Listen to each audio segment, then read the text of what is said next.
ನಮಗೆ ರಾಜಕೀಯ ಬಣ್ಣ ಬೇಡ, ಸಾಮಾಜಿಕ ನ್ಯಾಯ ಬೇಕು. ಈ ಕಾರಣಕ್ಕೆ ನಾವು ಮತ್ತೊಮ್ಮೆ ಜಾತಿ ಜನಗಣತಿ ಮಾಡಲು ತೀರ್ಮಾನ ಮಾಡಿದ್ದೇವೆ. ಈ ಹಿಂದಿನ ವರದಿ ಬಗ್ಗೆ ಟೀಕೆ ಮಾಡಿದ್ದ ವಿರೋಧ ಪಕ್ಷದವರು ಈಗ ಉಲ್ಟಾ ಮಾತನಾಡುತ್ತಿದ್ದಾರೆ. ಅದರ ಬದಲು ಹಳೆಯದನ್ನೇ ಒಪ್ಪಿಕೊಳ್ಳುವಂತೆ ಆಗ್ರಹಿಸಲಿ ಎಂದು ಡಿಸಿಎಂ ಡಿಕೆ ಶಿವಕುಮಾರ್ ಹೇಳಿದರು. ದೇಶದಲ್ಲಿ 11 ವರ್ಷದ ನರೇಂದ್ರ ಮೋದಿ ನೇತೃತ್ವದ ಬಿಜೆಪಿ ಆಡಳಿತದಲ್ಲಿ ನಡೆದಿರುವ ದುರ್ಘಟನೆಗಳಿಂದ ಸಾವಿರಾರು ಮಂದಿ ಮೃತಪಟ್ಟಿದ್ದಾರೆ. ಯಾವುದಾದರೊಂದು ಘಟನೆಯ ಹೊಣೆ ಹೊತ್ತು ಬಿಜೆಪಿ ನಾಯಕರು ರಾಜೀನಾಮೆ ನೀಡಿದ್ದಾರೆಯೇ ಎಂದು ಕಾಂಗ್ರೆಸ್ ವಕ್ತಾರ ಎಂ ಲಕ್ಷ್ಮಣ್ ಪ್ರಶ್ನಿಸಿದ್ದಾರೆ. ಬಿಬಿಎಂಪಿ ಹಾಗೂ ಬಿಡಿಎ ವ್ಯಾಪ್ತಿಯಲ್ಲಿ ನೆಲ ಅಂತಸ್ತನ್ನ ಸ್ಟೀಲ್ ಫ್ಲೋರ್ ಆಗಿ ಪರಿಗಣಿಸಿ ಸಂಪೂರ್ಣವಾಗಿ ವಾಹನ ನಿಲುಗಡೆಗೆ ಮೀಸಲಿಡುವ ನಿಯಮವನ್ನು ಜಾರಿ ಮಾಡಲು ನಗರಾಭಿವೃದ್ಧಿ ಇಲಾಖೆ ಕರಡು ಅಧಿಸೂಚನೆ ಹೊರಡಿಸಿದೆ. ರಾಜಧಾನಿ ಬೆಂಗಳೂರಿನಲ್ಲಿ ಟ್ಯಾಂಕರ್ ಮಾಫಿಯಾಗೆ ಕಡಿವಾಣ ಹಾಕುವ ಉದ್ದೇಶದಿಂದ ಆರಂಭಿಸಿದ ಸಂಚಾರಿ ಕಾವೇರಿ ಟ್ಯಾಂಕರ್ ನೀರು ಯೋಜನೆಯು ಉದ್ಘಾಟನೆಯಾದ ಮೊದಲ ತಿಂಗಳಿನಲ್ಲಿ ಬರೋಬ್ಬರಿ 1.3 ಕೋಟಿ ಲೀಟರ್ ಕಾವೇರಿ ನೀರು ಮಾರಾಟವಾಗಿದೆ. ಬಳ್ಳಾರಿಯಲ್ಲಿ ಸಂಸದ ಇ ತುಕಾರಾಂ ಸೇರಿದಂತೆ ಕಾಂಗ್ರೆಸ್ ನಾಯಕರ ಮೇಲೆ ನಡೆದ ಇಡಿ ದಾಳಿಗೆ ಸಂಬಂಧಪಟ್ಟಂತೆ ಸಚಿವ ರಾಮಲಿಂಗಾರೆಡ್ಡಿ ಕೇಂದ್ರ ಸರ್ಕಾರದ ಮೇಲೆ ವಾಗ್ದಾಳಿ ನಡೆಸಿದ್ದಾರೆ.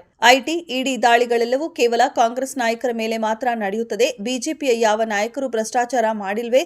ಯಾಕೆ ಅವರ ಮೇಲೆ ದಾಳಿ ನಡೆಯಲ್ಲ ಎಂದು ಸಚಿವ ರಾಮಲಿಂಗಾರೆಡ್ಡಿ ಪ್ರಶ್ನೆ ಮಾಡಿದ್ದಾರೆ.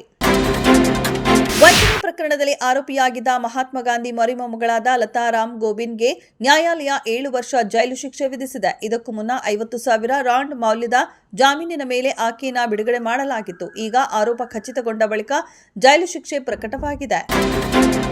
ಅಹಮದಾಬಾದ್ ವಿಮಾನ ಪತನದಲ್ಲಿ ಮೃತಪಟ್ಟವರ ಕುಟುಂಬಕ್ಕೆ ತಲಾ 1 ಕೋಟಿ ರೂಪಾಯಿ ಪರಿಹಾರ ನೀಡುವುದಾಗಿ ಟಾಟಾ ಗ್ರೂಪ್ ಘೋಷಿಸಿದೆ. ಅಲ್ಲದೆ ಗಾಯಾಳುಗಳ ವೈದ್ಯಕೀಯ ವೆಚ್ಚವನ್ನು ಸಹ ಭರಿಸುತ್ತೇವೆ ಎಂದು ಟಾಟಾ ಗ್ರೂಪ್ ಹೇಳಿದೆ. ಟಾಟಾ ಸನ್ಸ್ ಅಧ್ಯಕ್ಷ ಎನ್ ಚಂದ್ರಶೇಖರನ್ ಅವರು ಅವರಿಗೆ ಅಗತ್ಯವಿರುವ ಎಲ್ಲ ಆರೈಕೆ ಮತ್ತು ಬೆಂಬಲ ಸಿಗುವುದನ್ನು ನಾವು ಖಚಿತಪಡಿಸಿಕೊಳ್ಳುತ್ತೇವೆ ಎಂದು ಹೇಳಿದ್ದಾರೆ. ಪ್ರತಿ ಸುಂಕ ನಿರ್ಧಾರಕ್ಕೆ ಸಂಬಂಧಿಸಿದಂತೆ ಇನ್ನೂ 1 ಅಥವಾ 2 ವಾರಗಳ ಒಳಗೆ ತಮ್ಮ ವ್ಯಾಪಾರ ಪಾಲುದಾರ ರಾಷ್ಟ್ರಗಳಿಗೆ ಏಕಪಕ್ಷೀಯ ಪತ್ರ ಬರೆಯುವುದಾಗಿ ಅಮೆರಿಕ ಅಧ್ಯಕ್ಷ ಡೊನಾಲ್ಡ್ ಟ್ರಂಪ್ ಹೇಳಿದ್ದಾರೆ.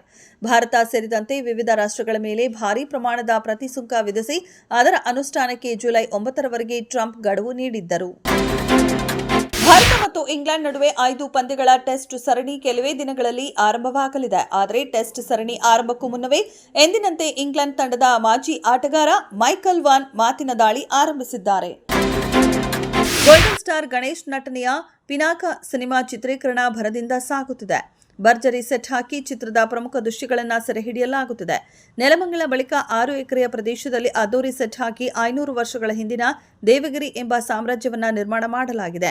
ಹಿರಿಯ ನಟ ಶ್ರೀನಿವಾಸ್ ಮೂರ್ತಿ ಕೂಡ ಚಿತ್ರದ ಮುಖ್ಯ ಪಾತ್ರದಲ್ಲಿ ನಟಿಸುತ್ತಿದ್ದಾರೆ. ಚಿತ್ರದ ಒಂದು ಎಪಿಸೋಡ್ ಡಾ ರಾಜ್ಕುಮಾರ್ ನಟನೆಯ ಮಯೂರ ಚಿತ್ರವನ್ನ ಮೀರಿಸುವಂತಿದೆ ಎಂದು ಶ್ರೀನಿವಾಸ್ ಮೂರ್ತಿ ಹೇಳಿದ್ದಾರೆ.